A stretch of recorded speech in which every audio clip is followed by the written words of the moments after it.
Hey, salut terriens, c'est Captain Max. Il y a quelques temps, j'avais sorti une série de vidéos autour de l'univers foisonnant des Green Lantern. Et il y a quelques jours, l'une d'elles a dépassé les 500 000 vues. Pour fêter ça, j'ai décidé de revenir sur le membre le plus singulier des corps des Green Lantern, j'ai nommé Mogo, la planète vivante. Bang!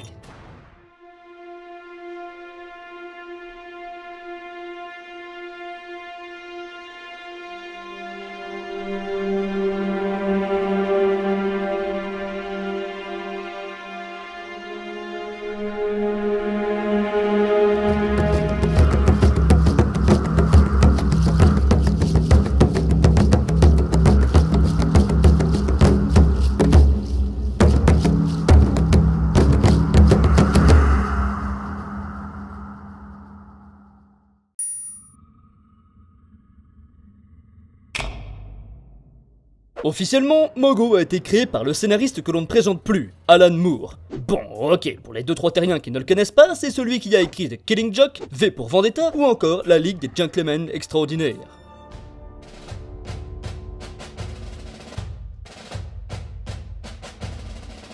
C'est donc en tandem avec le dessinateur Dave Gibbons qu'il inventa notre héros du jour. Oui, c'est aussi celui avec qui il réalisera le célébrissime Watchmen quelques mois plus tard.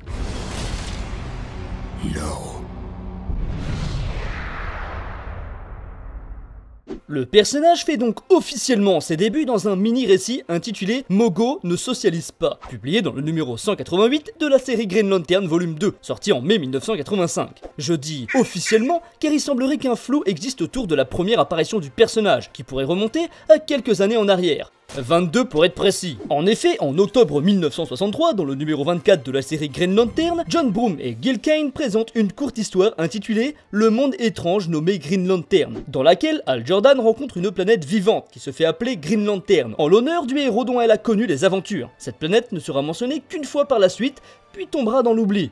Avouez que c'est tout de même troublant.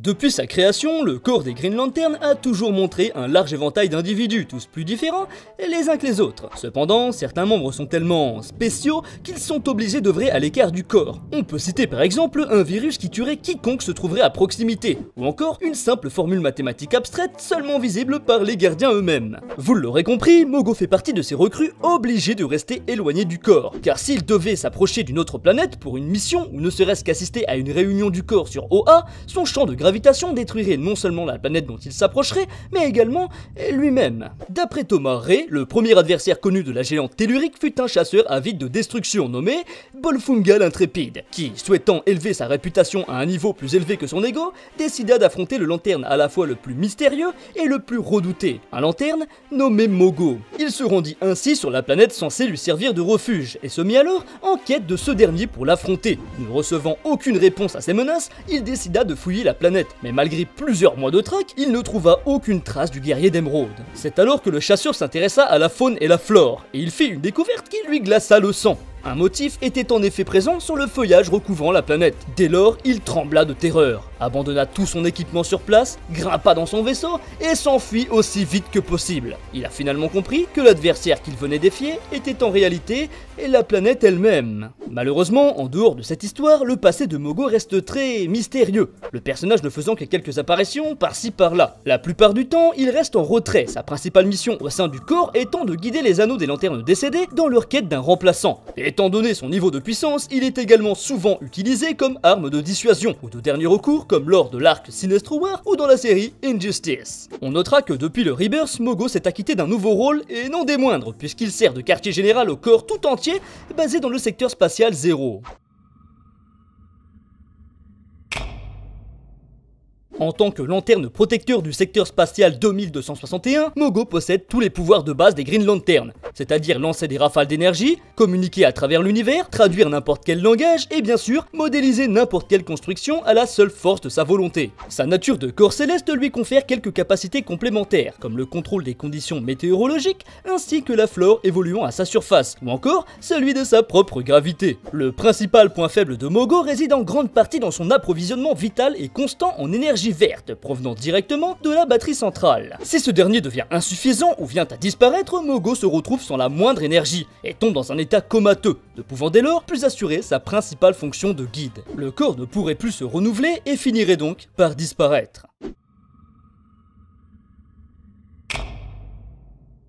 Bien qu'étant un personnage secondaire plutôt connu des lecteurs de comics, Mogo se fait finalement assez discret, même dans son propre médium de base. Avec une telle discrétion, il n'est guère étonnant que le personnage ne soit pas vraiment sorti des cases de bande dessinée. Pour commencer, vous pouvez rayer les jeux vidéo de la liste, car en dehors d'une mention dans Injustice 2, où l'on apprend qu'il est mort, c'est le néant total. Là où le personnage est le plus présent, c'est aux côtés des séries et films animés, puisqu'il apparaît brièvement dans les adaptations de l'univers des Chevaliers d'Émeraude. D'ailleurs, dans le film d'animation Green Lantern Emerald Knight, on présente d'ailleurs la première histoire de Mogo que je vous ai raconté un peu plus tôt. Comme vous avez pu le constater, Mogo fait donc partie de ces personnages secondaires qui ont l'air sans importance au premier abord, mais qui en fin de compte se révèlent être essentiels, car la fin de Mogo signifierait aussi la fin du corps des Green Lantern.